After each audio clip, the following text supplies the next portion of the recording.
Hey, folks, what are the Redneck Country podcast? You're on with Real Redneck Todd Millard. And, of course, we've got the almost guy, Real Redneck Bill. Tom, Bill, are you there?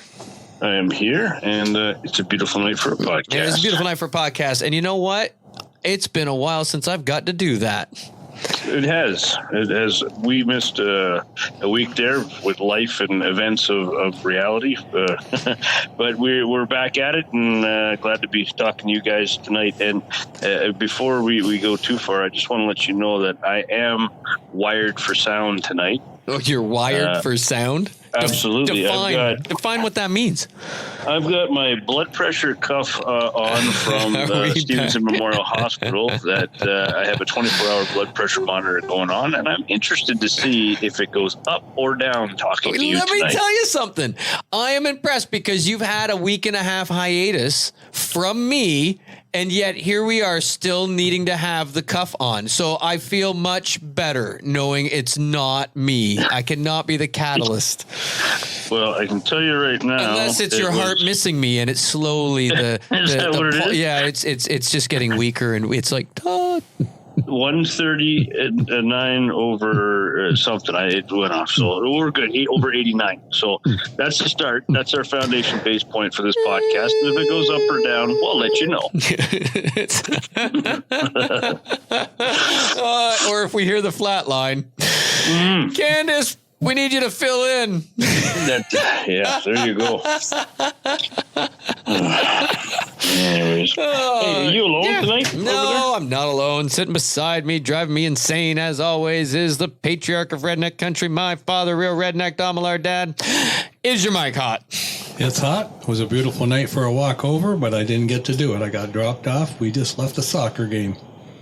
And how did the match go? Well, the blue team lost, but the blue team only because of the ref, and I let him know it. But the blue team's star player had a couple really good runs and some really good shots on goal, and I was impressed, and she had fun, so that was the main thing. I would imagine that you are a coach's and a ref's worst nightmare, Todd Millard. And a spouse. Yeah, I'm sure your wife doesn't sit with you at these things, does she? She was moving back, and she was giving comments to Todd, like, stop it, Todd. Like, yeah. Okay, so for starters, it's 8 and 9 year olds, right?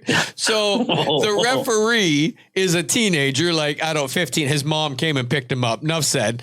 And so regardless, he is taking this way too serious. The kids don't even know what positions are. Like, they look like a swarm of bees chasing honey, right? Like, it's just all over the place. So come on. He's calling everything under the sun. Well, so I will admit that soccer, or as across the pond as football, it is not my forte, and I cannot stand that sport. No, I'm not a fan of soccer either. I don't mean to offend any of our listeners who happen to like soccer. I don't care, because if you like soccer, you're probably not listening to this podcast. And at the same time that he is saying that this kid's calling everything, our goalie reached down, grabbed the ball, didn't pick it up, but put her hands on it, and then the other player came in and kicked it away from her. And then he starts yelling, "Oh, come on, ref! Blow the whistle! Blow the whistle!" So what do you want? The ref pulled it back, because if not, he had the wrath of parent on him. Yeah. And then he starts yelling, "Where's your bicycle? And flatten your tires. You're walking home tonight." That was when Jen lost it. Are you kidding me? No. The ref, he was a young punk kid. He needed to have his tires deflated. That's when Jen lost it. Did you not need to sign the parent contract that says, "I will not harass refs or"? I've not seen this thing. Not a chance. I'm not lying, though. I didn't even know that existed. Not in our neighborhood. Yeah. No. In my neighborhood. Maybe I just had to sign that. Enough said. But let me tell you. So I go, and lo and behold, my buddy who's plays pickup with us for 20 years. And when I say pickup, people, it's not soccer. No, it's hockey. So anyway, my buddy has played pickup with us for 20 years. And I mean, probably the best hockey player that I have ever seen play. I mean, was going to the show, and then it crap happened, but unbelievable. He 15 years ago, bought goalie equipment because he's bored playing out. I mean, we could enter tournaments and be like, we're down 3, we're down 5. We need 5 goals, go. And it would just be a show. So I'm sitting with him. I didn't know he also played soccer and actually was provincial champion. I found that out tonight. But when it was a pleasant surprise. We get there, we're like, hey, is your kid on that? Yeah. Oh, our daughters are on the same team. We didn't even know it. So it was kind of wicked.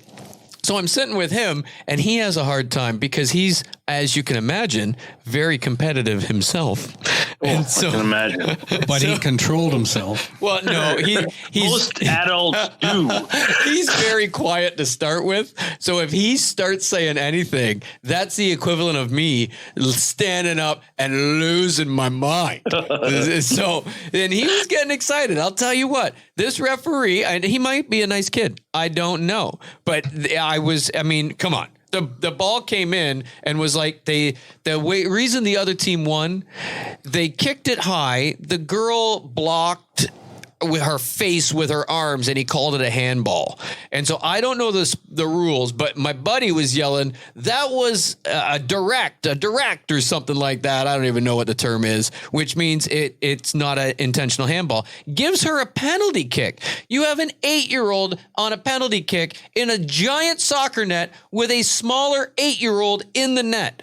There is no way this ball's not going in. The kid looks like a micro machine in that net. Come on. Really? A penalty shot? So, yeah, that's how they won. And it wasn't even a penalty. I digress.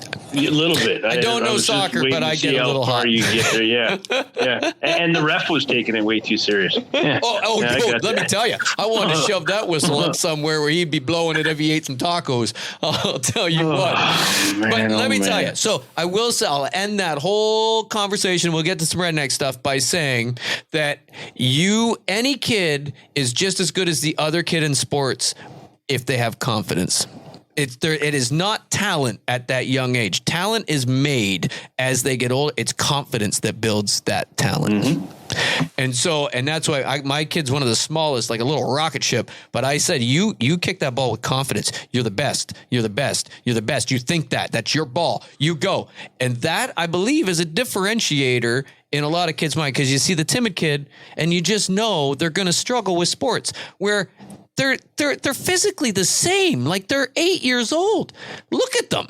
And I very, very, very well believe it's just confidence. Any kid that has confidence, and look out.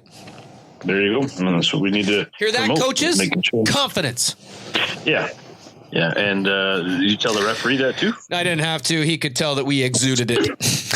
And I say we. Well, there you go. So I guess that's what you did tonight. That's what I did tonight. And I'll go later what I did prior, because maybe we'll run out of time.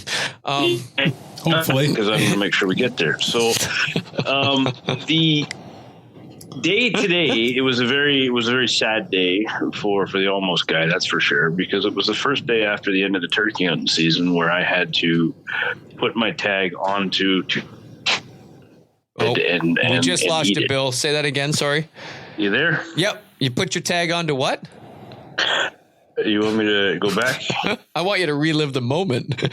Yeah, I can do that.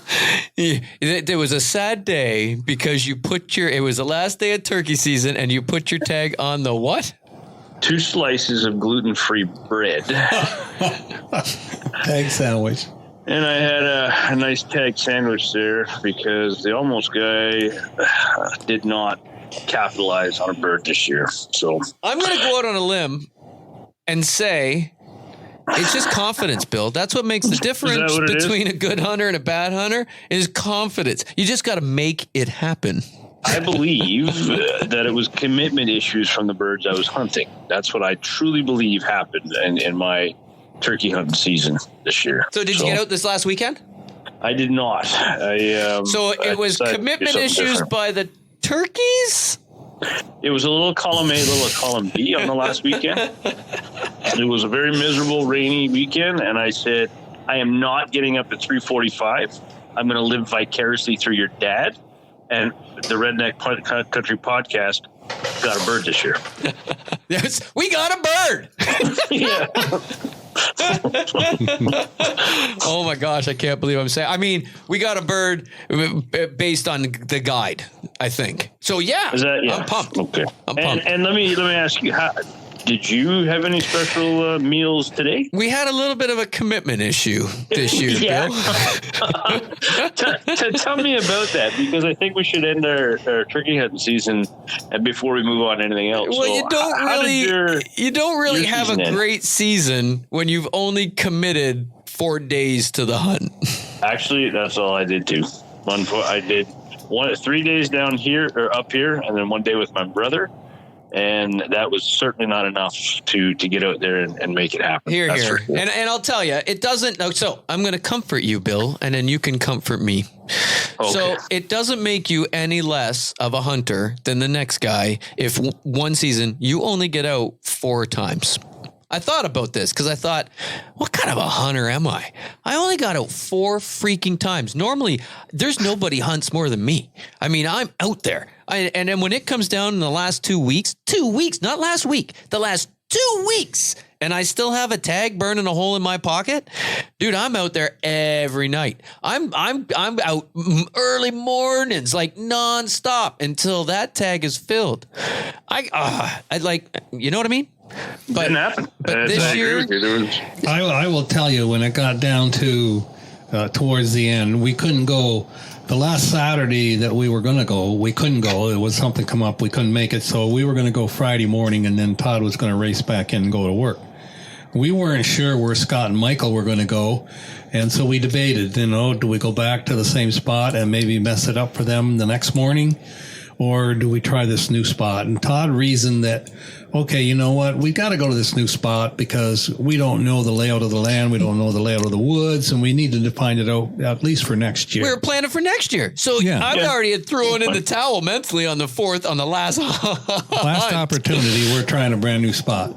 But it was pretty cool. I mean, it was a fair walk in, and we did it fine. We got in there, found this wonderful spot where we could see. It was an awesome spot. Yeah. Awesome spot. We were well hidden and comfortable, and we could see 2 fields. And it was we knew they crossed there. We'd seen them cross before from the highway, and we'd hunted west of us, and we'd seen them come through over where we were. So we thought, okay, we got a good shot at it here. But it got late, and there wasn't a gobble anywhere. We heard nothing, saw nothing.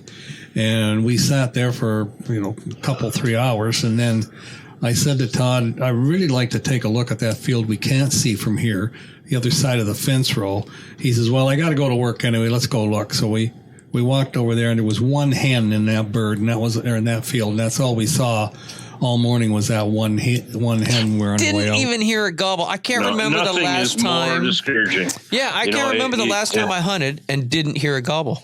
Yep, I agree. And nothing is more discouraging at first light when you know there should be a gobble and there's not. Yep. And on top of that, it poured rain on us. That's the second thing that makes it terrible. Yeah. And then the other thing, it would be if it was windy. That combination would have just been. The wind came up a little bit with the rain, but it wasn't horrendous. But it rained on us. So anyway, that was it. And then Todd had another commitment the next weekend, so we were done. We were through. However, I have to give a shout out to Jacob. You're welcome, Dad. I guided you in on that bird. You know it.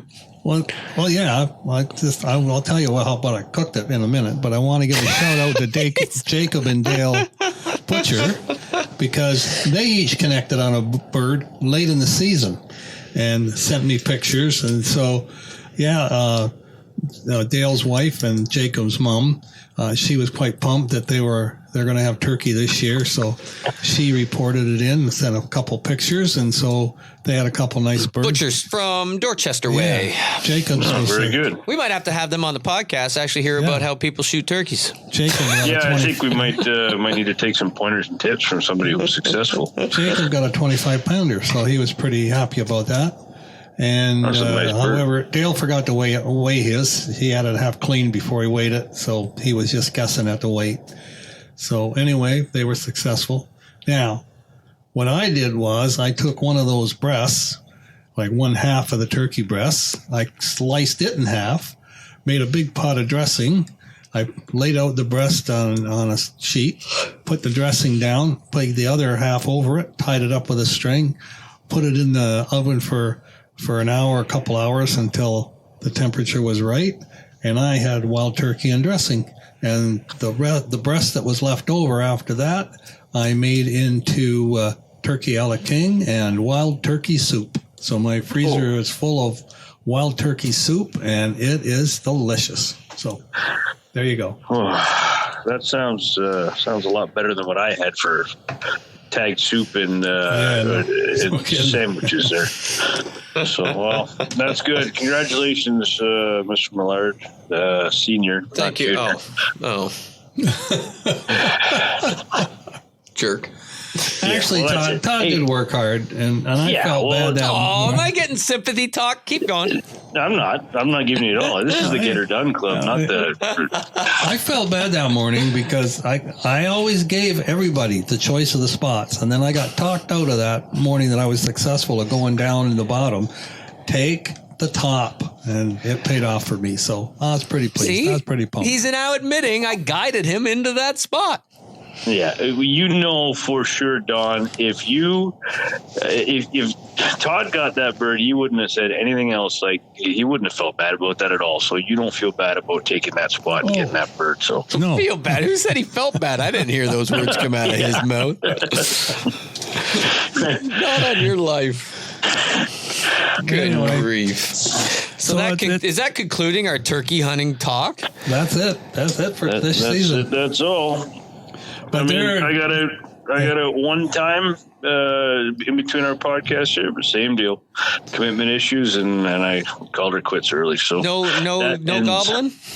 Yeah, I had a real nice couple gobbles coming in, and again they hung up probably 90, 100 yards out in the bush. No, and that's the thing. And I no didn't decoys see out? a turkey. No, I was in the woods. So, I mean, I did not see a turkey in the woods all year. I heard gobbles. I had birds coming in. I had hens. I had gobbles on the roost. But to put my eye on a bird while I was hunting, my turkey survey this year is going to be really easy. Really easy. So, that public service announcement for the Redneck Country podcast. Dang. Don't forget to do your turkey survey, or I make forgot sure your about dad that does it thing. for you. Yeah, right. Well, our good friend Dave Snook, who always seems to be in the know, said it was a tough year for a lot of hunters in our area. He said he had a lot of tough hunting this year. Not a lot of birds taken. So I'm anxious to see what the survey shows, like the numbers coming in. He figures that the coyotes are doing damage to them. So we'll have to wait and see. I don't know. There's a lot of turkeys around to be having coyotes doing damage. We see a lot, but heck yeah, it's getting them in. I'm more of the breeding season and when it hits, and I think the beginning of this year, there's no excuse. We should have had birds down.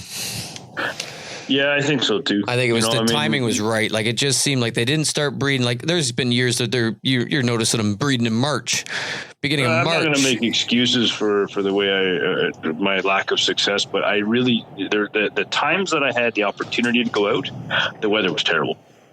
The weather was terrible. I worked throughout the course of the week. Wind is the turkey hunter's nemesis because they just shut up and don't want to move. The leaves blowing. They can't tell where the danger is, and everything makes them really leery. They don't like to respond with gobbles because they don't want coyotes and crap to know where they're at because they can't tell them coming in from all the movement. Yeah, the wind is the turkey hunter's nemesis, and there was enough days with wind. And cold. I had days where I was in a toque. Yeah. And that's fine. I've shot turkeys wearing a snowsuit and toque with snow on the ground. I got no problem with that. As long as it ain't windy. Yeah, I hate the wind. But anyways, that's a wrap. That's a wrap on the turkey hunting. So what did you do this week, Bill? Well, I can tell you I went to the trap club, and I won't go too much into that, but I had a really good day for two reasons. And if my phone cuts out here, tell me so I can repeat it, because that's how good it was. So on the way to the trap club on Sunday, I saw a coyote on the other side of the berm going towards the trap club. And I'm thinking, you are a brave soul with a line of guys with 12 gauge shotguns, and you're coming across the berm towards the trap club. And we pulled down the entranceway to Toronto International. I backed the van in. Candace and I jump out, and as soon as we jump out, to the right, 4 deer bust out of the bush. And 4 deer come out of the bush and beeline it right across the trap line. And there is people shooting. There's, I don't know, 5 fields of 5 fields plus skeet plus international. There's a ton of shooting going on. And these deer, I mean, they weren't sticking around, but they came right in front of where all the targets laid and then ran right across there. And I thought that was pretty neat. So it would be. Yeah, it was neat to see, and it was a good day, a good start to the day. But I shot 4 rounds. I shot a 21, 22, 23, and the singles, and I shot a 21 at the 23-yard handicap. So not a bad day for somebody who doesn't shoot a whole lot of handicap, but it was a good day. Right-o. Yeah. I haven't been to shooting. I don't know how long. See, I'm waning as who is Todd Millard? I don't know. I don't even know who I am anymore. No idea. I talk shooting and you don't even cut me off. I mean, something's weird here. Right? There's an imbalance in the world, Bill. We got to get to the bottom of this. We haven't been shooting for a while. We haven't. And Bill and I were going to go today, and then that storm hit, and that ended up. Man. We didn't get to go.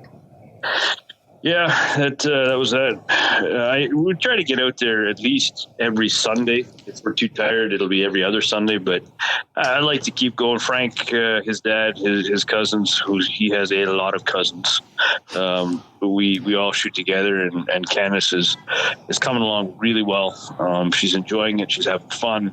Which, if she breaks a 15 or a 21, it doesn't matter to her. And she's just enjoying the fact that she's able to get out there and pull the trigger on target. So, but she's got an event this weekend. I don't know if you know about that, Todd, or not, but she's going to do some leather. Somebody might have asked me for a phone number, and I might have gave it out without even asking permission.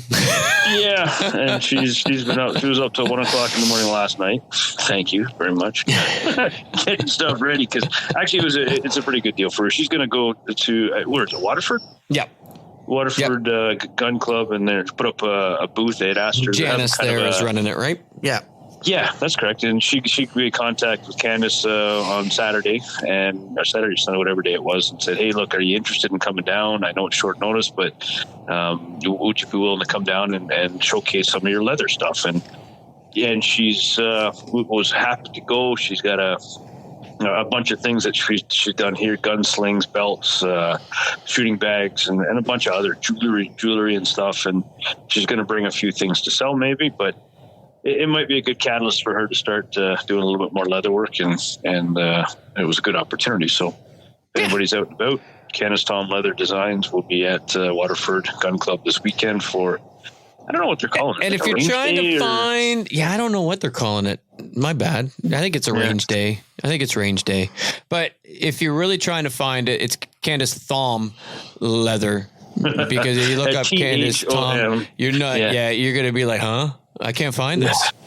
That's it. Candace THOM, and I think she's changing the name going forward. She's registering a business, but more to come. I don't want to give all her inside secrets out because I don't know them all. So I'm on a need to know basis, and some things I just don't need to know. So that's it. So anyways, it's not about me. What'd you guys get up to this week?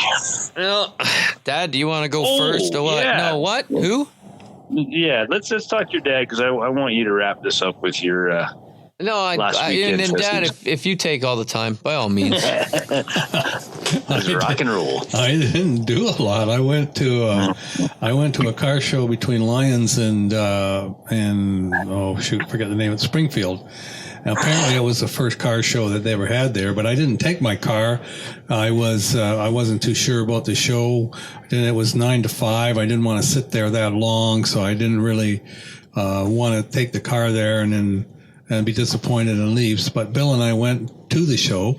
we went to see the guys in the cars. And so they had a pretty good turnout. And there was some people there I knew. My cousin's husband was there with his car, so we had a good visit. There was an antique show, too, so they had lots of antiques and stuff for sale.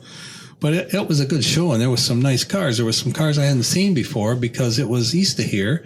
And so cars were coming from the east that don't normally see in the regular weekly runs in St. Thomas. So there was some really smart cars that I got a chance to see, so I enjoyed that. Meet some new people as well, which is always fun. Yeah, met some new people. I had a nice visit with my cousin's husband and a few others that I knew there, and met some new people. It was awesome. So we had a good time there. Other than that, there's not much going on around town. I just been working in the yard and trying to keep things straight, and that was pretty much it. Which is fantastic because that leaves a lot of time to talk about what happened. Oh, gosh. Yeah, in fact, I thought we were going to go the last Saturday of the turkey season, and I kept saying to my wife, Todd must be working late. I haven't heard from him. He hasn't contacted me. I don't know where we're going, and I don't know what time we're going or anything, and it's the last Saturday. And then he texts me, and I get this picture of him working on his new canoe kayak, and I thought, oh, he's going to go camping this weekend. And he's going to go fishing, and we're not even going to go to the shoot. And I thought, maybe we're not going hunting. And sure enough, we didn't go hunting. Well, that was the weekend before, because that's why we went on the Friday, because I was camping on the Saturday. That's right. And then you were fishing then, and then you were still... I didn't fish. I worked on my kayak. We went camping. So I didn't say that, because we survived a near-death experience, Bill. Oh? So that'll suck up some more time. So we went. He doesn't want to talk about the last weekend. We went turkey. That last turkey hunt Dad talked about was on the Friday because the family wanted to go camping. May 2-4 weekend in Canada, big deal, right? First long weekend finally after winter, and everybody wants to go camping. So we went camping, and the lake that we went to, I have a honey hole that I can smash walleye like I troll with a little spinner worm harness with a worm on, and every time I pass this little bump, and I've talked about this last year on the podcast, that how I found it. Every time I go over this little hump, boom, and I can pull in a 16, 18-inch walleye all day long. And so I thought, all right, let's go. So normally we'd be at the gun club shooting the May 2-4 shoot. I've got 13 flats of shells right now, and I'm being really careful on where I spend those 13 flats because it is hard to find shells, and if you do, it is expensive as crap, double the price of what they were last year. So, and the turnout that weekend, Bill and I went out. Well, it was less than half of what they normally get. Less than half. We looked for a lot of people that we wanted to spend some time with, and they were not there. No, less than half. Not to get on too much of a tangent here, but I agree. Take your time. That the price of ammunition at what it is for what I shoot, it's gone up. The gas to go places. Yep. People just aren't going to be going to shoots as much this year. I'll go to a couple at Toronto International, which is where I practice anyways, 17 minutes from home. But you're right. I got 1, 2, maybe 7 flats of shells left. And I'm being very careful as to where I spend those too. Yeah. Because I can't afford this. And then when you do go, you haven't practiced enough that you're going to even hold a candle, right? And you're going to maybe get lucky if you forgot a bad habit. So I thought, okay, the family wants to go camping, and I've been working like crazy, so let's do it. We'll go camping. I'll take the kayak. I know this lake's awesome. And I got my new fish finder, my new trolling motor. And so I mounted my trolling motor the week before, like in the garage, the couple nights before. But I wanted to run I got a new battery. I got a 100 amp hour lithium battery. So it weighs like 14 pounds, but it's 100 amp hour. Like you put that to lead acid, you're over 100 pounds. Well, you can't do that in a kayak, right? Like, you could. My kayak's rated for 650 pounds, but you don't want to do that. But you don't want to be carrying, and it's a pain to carry that thing and drag it from your truck because you launch a kayak, not at a boat launch typically. You can launch it wherever you want. The more crap and heavier you got to carry, it ain't fun. So I thought I normally put my battery in my hatch because the front has a big hatch, and I had an 80 amp hour battery that would fit in there.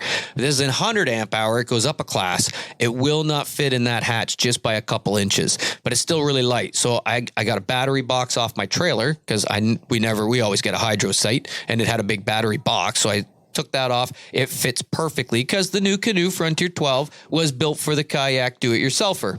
So put it in the back. Well, now I got to run wires, 8-gauge wires from the back where the battery is all the way, because it's a bow mount trolling motor, and it's a Minn Kota 55-pound power drive with iPilot, which, buddy, after this last fishing tournament is worth its money. If you are going to buy a trolling motor and you're debating on, do I need the function called Spot Lock, that's a motor guide, or iPilot on the Minn Kota? Yes, you do. Worth its weight in gold, isn't it? I will get there and tell you, my man, it is that and then some. But anyway, okay, I digress.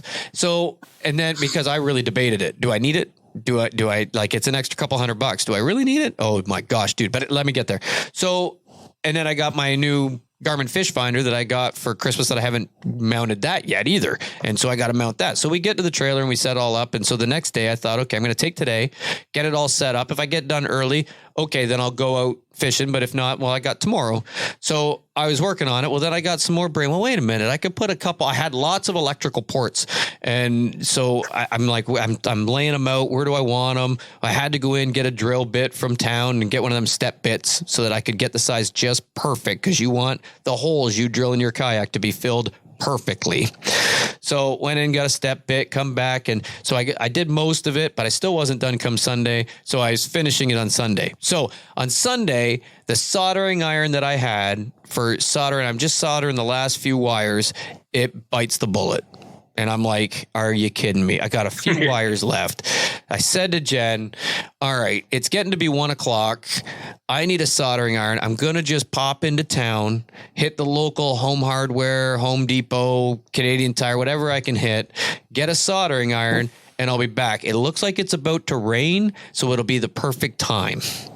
So Jen said, well, I'm probably going to go shower then. I said, all right. So at my youngest, Avery, I'm coming with you, Dad. Great. Let's go. So we get in the van and we go, well, it's a long ways out of this park. And then it's also a conservation area with a dam. So it's a long ways, and there's separate areas. There's like the campground area, and then there's the conservation area. So we get out to the conservation area, and I go left over the dam. I'm at a 3-way stop, and they're all of a sudden out of nowhere, this wind comes, this rain comes, and it is torment right towards my wife's van, and it's circling in front of the van in that big 3-way stop. And I thought, that's really weird. I've not really seen, in the 43 years of my life, I've not seen that a whole lot. So I got on, I thought I better call Jen because we're in a pop-up, and because the wife won't let me have anything better because that's not camping. So I thought she better take Megan with her to the shower because that's an all concrete building and this looks scary right now. So I dial and I get no answer. And I thought, well, all right, maybe she's already gone. So I start to head over the dam. I got to go over the dam to get into town. As I go over the dam, there's an older gentleman with his bike. He's hiding behind a pillar on the middle of the dam. The wind is blowing, and it is all he can do to hold that bike in his hands from blowing over the dam. No kid, that much wind. Like, it was insane. I just about get across the bridge of the dam, and I get a text from my daughter, Megan, Dad, we need your help. Well, I'm on it, man. At 180, and I'm flying back because I knew it. I get back. Now, this is an awesome part. I get back to 6 people on my site and my wife and my daughter. The rain is coming down like you would not believe. They are soaked to the bone, and these dudes are rednecking a ratchet strap to hold up my awning because a 25-foot limb, I mean, this thing is huge. I don't even know, 10, 12 inches around, came straight down from 100 feet in the air and crushed my canopy and room. And are you kidding? Crushed it. Just, and I'll tell you, 25 feet long is not a short little limb. That thing would have cut that van in half. So we were lucky. Your van was parked right where that limb fell? Yeah, dude. So like my van was at the end of the lot, and that limb was from the end of the lot over and right through my awning, like my canopy, like an awning with an room, and crushed it. It would have cut my van in half, and it still took out. But luckily, Jen, all of a sudden, she said it sounded like a freight train coming. And so she said, instead of showering, she started grabbing chairs and making sure everything was, buttoned down tight. Luckily, my daughter went in to close the windows in the trailer because she was in the attic room. And so it all just worked out. And then all the neighbors there ratchet strapping because the poles were toast. So they're the redneck ingenuity with sticks and ratchet straps to hold my awning up for us for the rest of the weekend in pouring rain. So we then turned around, went into town. I got my soldering iron. I bought all the neighbors Canadian or Tim Hortons gift cards, and my youngest handed them out to say thanks. And so, yeah, that's something special. I mean, you were lucky enough. Somebody was looking down on you that you didn't get crushed or anything happened. Yeah, I mean, you could have got a new van out of it if nobody was hurt. That might have been an option. But insurance wouldn't have taken kindly to that. But all seriousness, no, it's good that you weren't hurt. Nobody was injured, and the good neighbors helping out. So. Yeah, it was awesome. It was redneck country in itself right there, and they didn't even know it. And I'm like, man, and they're like, no, that's what campers do. I'm like, well, that's what humans do. And I'm so impressed by that, right? So because that's not what humans always do, but they should. So it was pretty wicked. So anyway, that was that weekend. That's the weekend Dad's talking about. That's why we went turkey hunting on Friday. But this last weekend was the last weekend of turkey season. We didn't go because I had my first bass tournament. Ontario Kayak Bass Trail Bass Tournament of the year was this past weekend in Sudbury because bass season opened up there. Because it doesn't open here until the end of June, last Saturday in June. So nobody go out there bass fishing yet, but up in Sudbury, yeah, Sudbury, Ontario, way up. So my whirlwind of a Friday, I planned on taking Friday off, and I just couldn't. A lot of stuff happened in my favor in a positive way. That busyness came in a good way. So I really couldn't. And my manager said, Todd, you get out of here as soon as you can. And I just couldn't. So in 30 hours, Bill, I left my home. I drove. It's a 5.5 hour drive according to Google, but you stop and got to get gas. You got to stop and eat and get to the hotel. And then of course, Bass Pro is in between me and there. So you got to stop at Bass Pro. So it was 7 hours on the road. So 30 hours total, 7 hours there. I was 10 hours on the water and then 7 hours home. It was.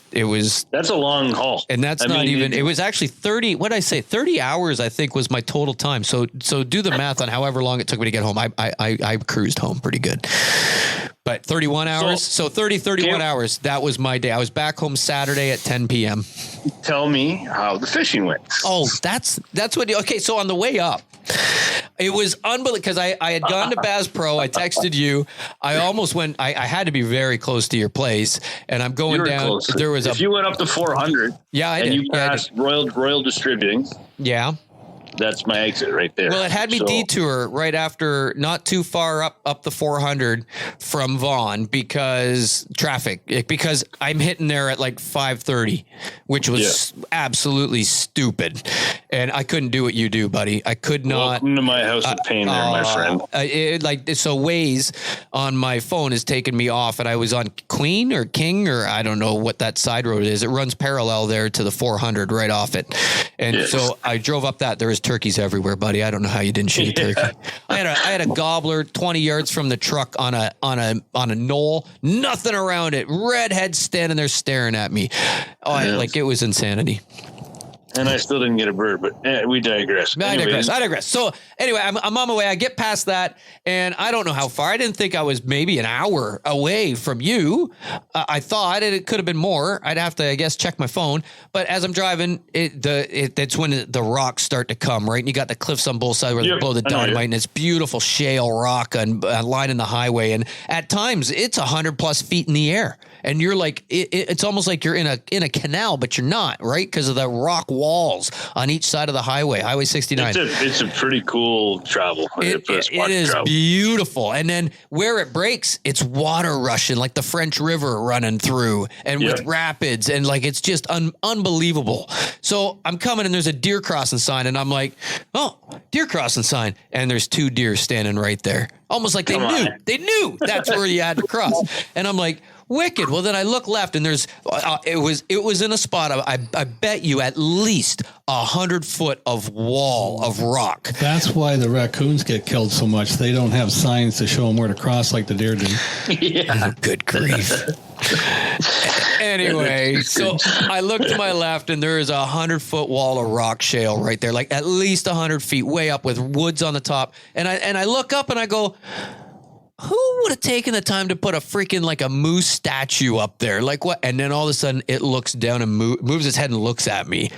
And I'm like, dude, that's a real moose. And you talk about a postcard. If I could have stopped on Highway 69, pulled over and took a picture of a giant moose on 100-foot rock wall looking cool. down on you with trees behind it.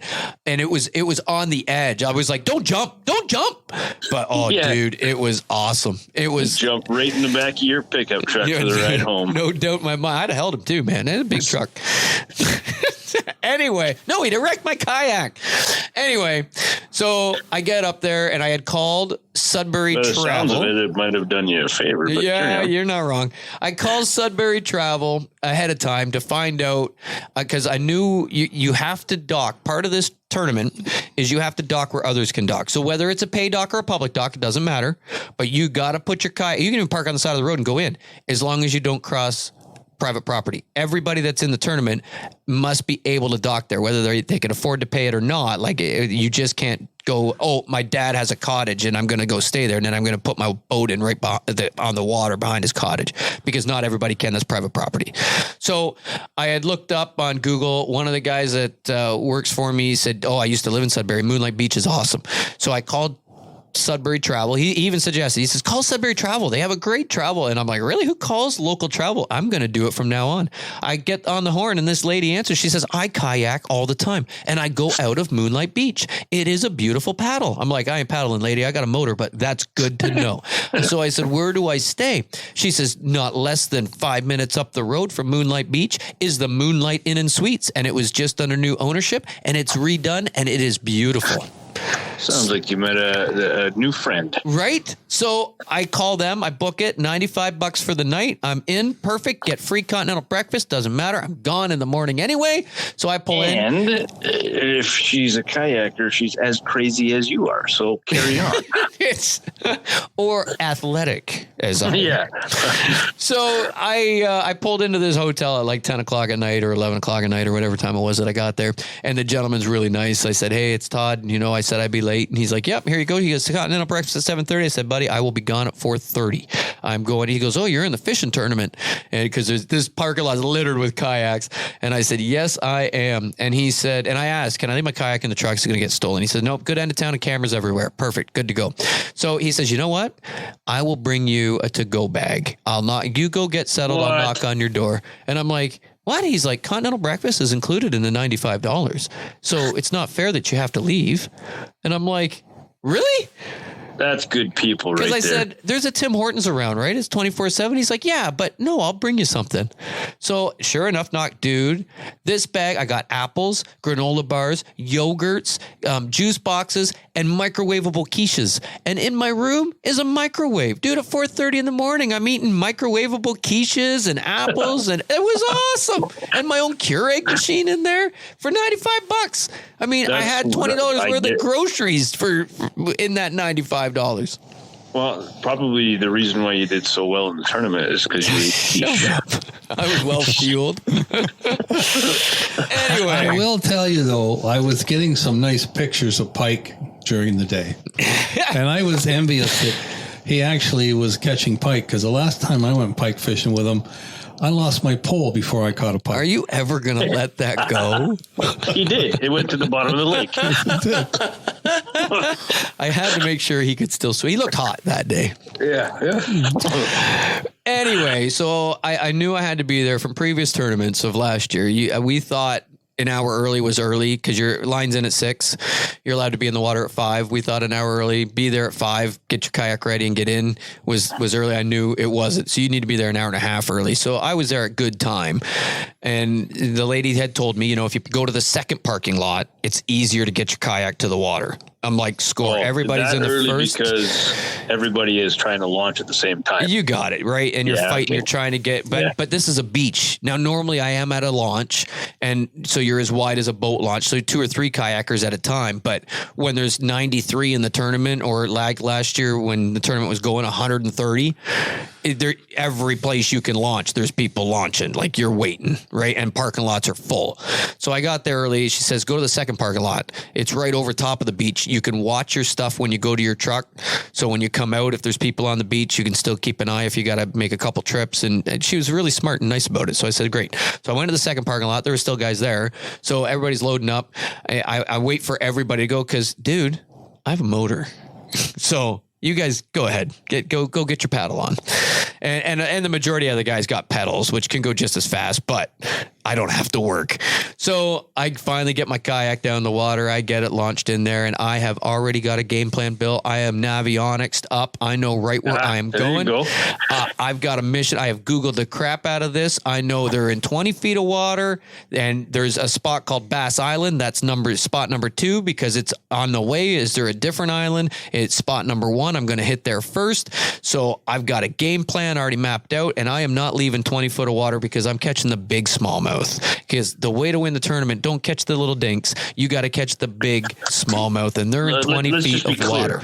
Let's just be clear. This is your plan. I Googled the crap out of this. Okay, all right. Because you just said I'm catching.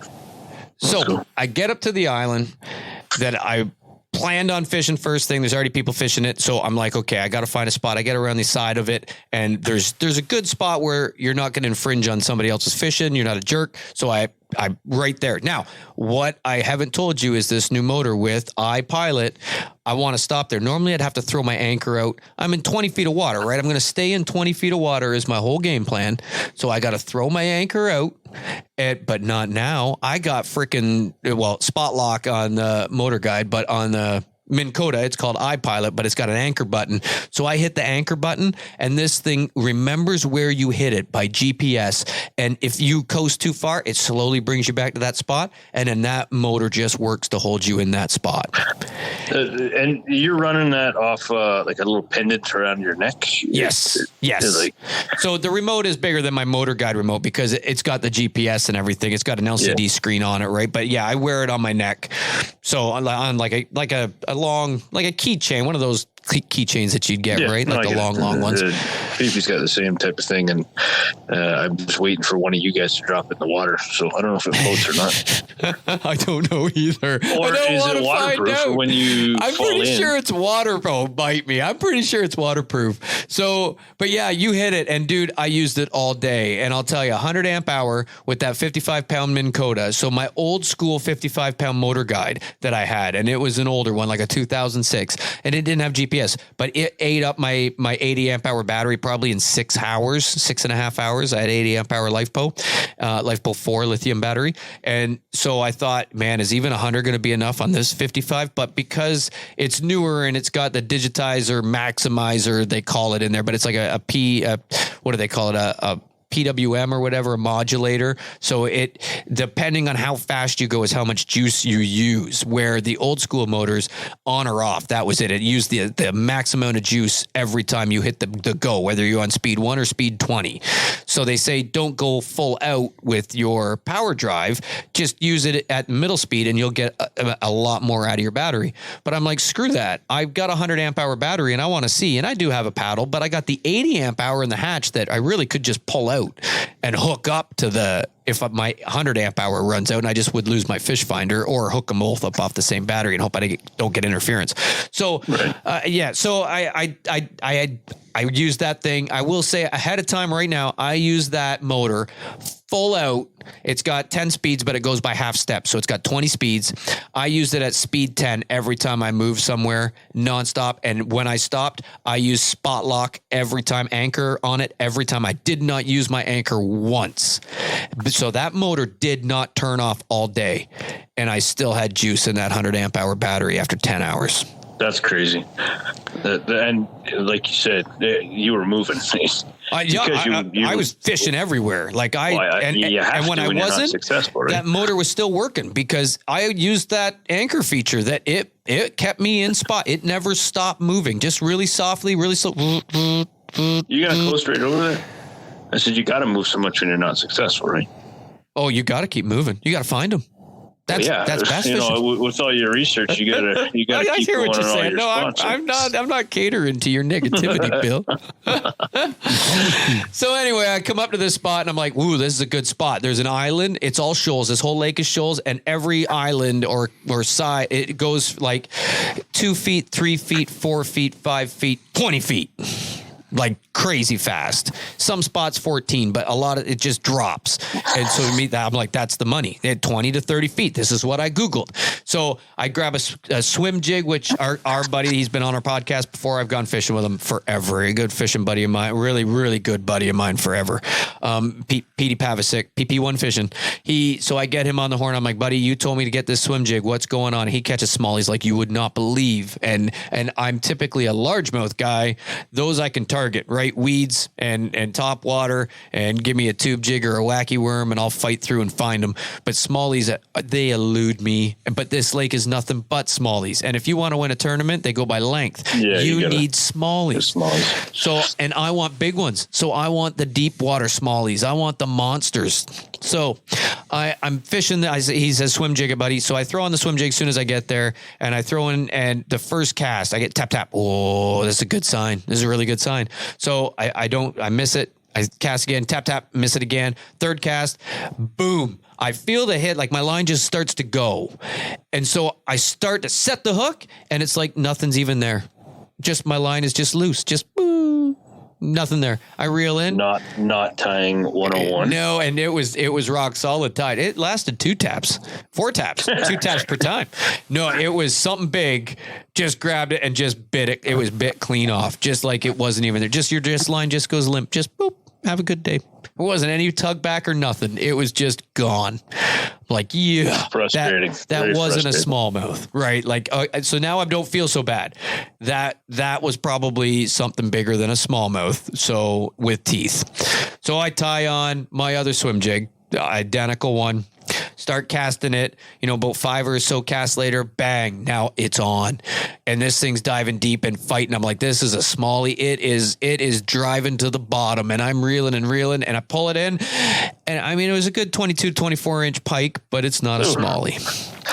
Yeah, it doesn't count for anything in this tournament. Nothing in this tournament. So take a picture, let it go, and then keep casting a little bit more, because there's fish there. If there's smallies, or if there's pike, typically there's bass going to be hanging around eating too, right? So keep fishing, nothing. So, okay, I have my plan. I got to get over to this Bass Island. This was the first island. The second island was I was going to hit based on my Navionics and everything else I had and Google. I'm heading to Bass Island. So I get over there. There's a bunch of guys there. At this point, I've not seen a person catch a fish yet. So I'm thinking, okay, it's a slow day. And I'm up because I've caught a pike. So I got the swim jig on still. I come up around the other side of this island, and I'm in 20 feet of water. This is it. This is what I Googled. So I hit that pilot, the anchor button, and start fishing. I'm up against it between 2 islands, and I'm fishing like a madman, and nothing. And now I'm getting irritated. So I get on the horn, and I'm like, Pete, you got to help me here, buddy. Like, what's going on? He's like, okay, go to the phone a friend, the portion of yes. a millionaire. That's exactly it. And the other 2 options I wish were available to me too, but all I could do at that moment is phone a friend. So Petey, help me, buddy. What am I doing? He's like, drop shot, buddy. And he gave me everything I needed to know. I bought all the gear, the exact brands on how to rig it. So I've got the 2 stoppers. I can move that drop shot hook up or down by having the sinker stoppers, the little rubber sinker stoppers on both sides of my hook. Does your wife know how much you spent? Oh, she does by now. I'm assuming. But we don't talk about that. No. And yet there's another podcast she won't listen to. So, so I have, and I got the slip sinker down below. So I've got it all hooked. I'm using a 4-inch finesse minnow. I'm ready to go, like a rubber minnow finesse. So I'm drop shotting like a madman, and nothing. And I'm just, okay, time to move. I move on. So I'm fishing away. Okay, I'm switching to a wacky worm. So I switch because that's my go-to, right? Everything hits a wacky worm. So I switch to a wacky worm. Bring? 6. So are all 6 with different setups, or you gotta have to tie on? No, all 6 with different setups. And I had them pretty much set up, ready to go from that in my hotel right before my gentleman brought me my continental breakfast in a bag. That's awesome. So I was ready to rock. Yeah, I was ready to rock. Now I obviously tie on throughout the day because I want to keep another one on a different rod and want to try something completely different, like a jig. I was using a bladed jig for a little while, and that got me nothing. So, but I tie on that. I had this wacky worm on, which I always have that on, right? Always got a wacky worm. Like that is, I don't care who you are. It looks like the stupidest presentation for fishing because it's so stinking simple. You hook this worm in the middle of its body don't even hide the hook or anything with a weighted head on it, like a 3/8 jig head on it, and just throw it out there. That's it. And they eat that. Oh my gosh. Yes. That is my favorite. Thank you, Mike Iconelli. 4-inch general worm. Let's do it. So I throw that on, I throw it out there and tap, tap, tap. I set the hook and we're in. Oh yes. Old Faithful comes through. I reel this sucker up and it's another pike. Flip me. Strike 2. Strike 2. Yeah. 3, 4, 5. So throw on a bladed jig and I'm fishing that. I'm going all the way along an island. Some guy rolls up and goes, geez. And I looked up and he's like 10 yards from me. And I'm like, hey. And he's like, every time I come around a corner, you've beat me to a spot. And I'm like, sorry, man. I said, you can't offend me. You want to tie off on me. We could just float together. He's like, no, it's fine. I'll go down here. Which way are you fishing? I said, dude, it doesn't even matter. I don't even care. Go wherever you want. So he moves up ahead of me and he's fishing. I'm thinking, I'd rather just watch and see if you catch one so I can see what are you using? Where are you fishing? So that's the bent pole message. You follow the bent poles. You got it. Like fish right beside me and either share my misery or show me what the heck you're doing. Yeah. And so nothing. I switched to a bladed jig, fished that for a while, nothing. And big bladed jig because I want a big bass. I want to win this. I'm not in for little stupid small fish. Like I can usually catch little smaller largemouth all day long. I need long, large smallmouth. So I fished around this island. I get to this big bay that opens up and it's like a little inlet corner. And there's cottages all the way around. There's guys working on building like a little boathouse.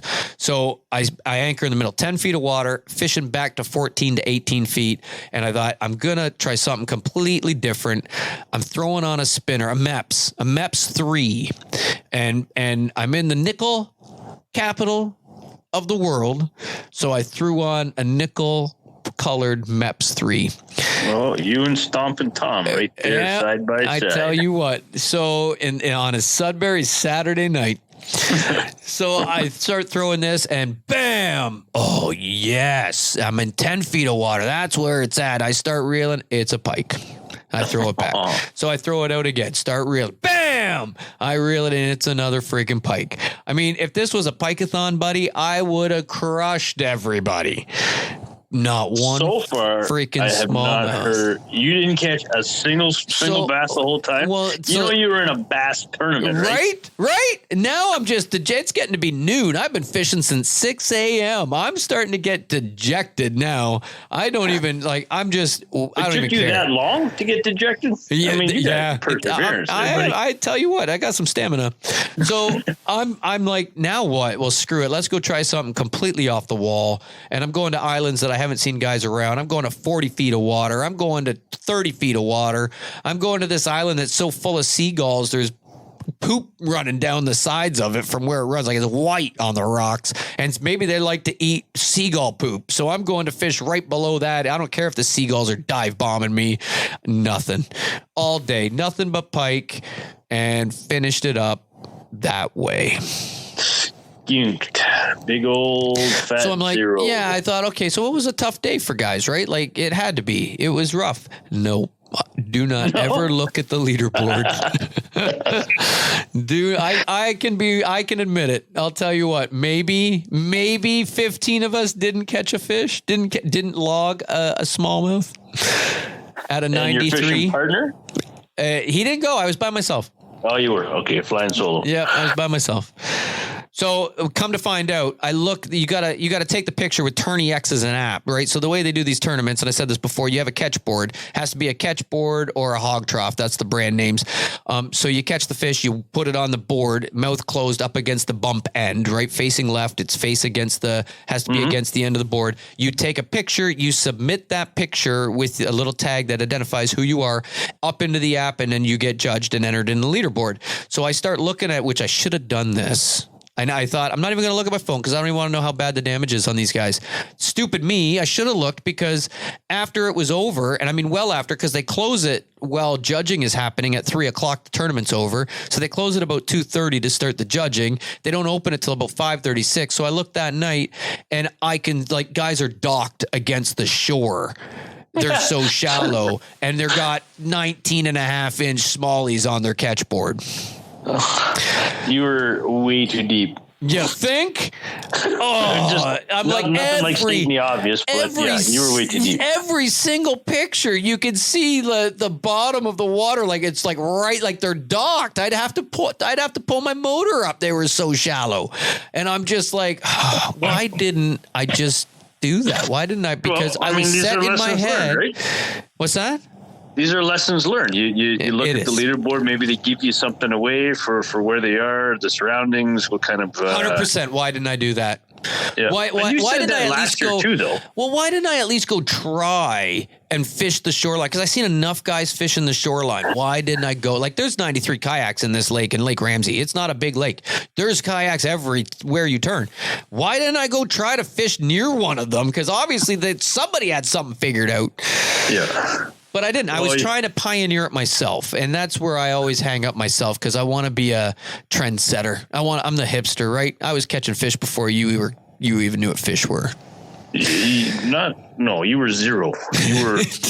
You were 1 of 15. So I mean, I guess you did set a trend. I think the bottom of it might not even have been 15. I mean, I could look while we're on here. It might have been like 1.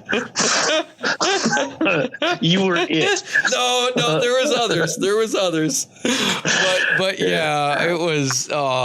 So now the coolest part was coming back in, because when you dock at a beach at 5 a.m, there's nobody there but kayakers.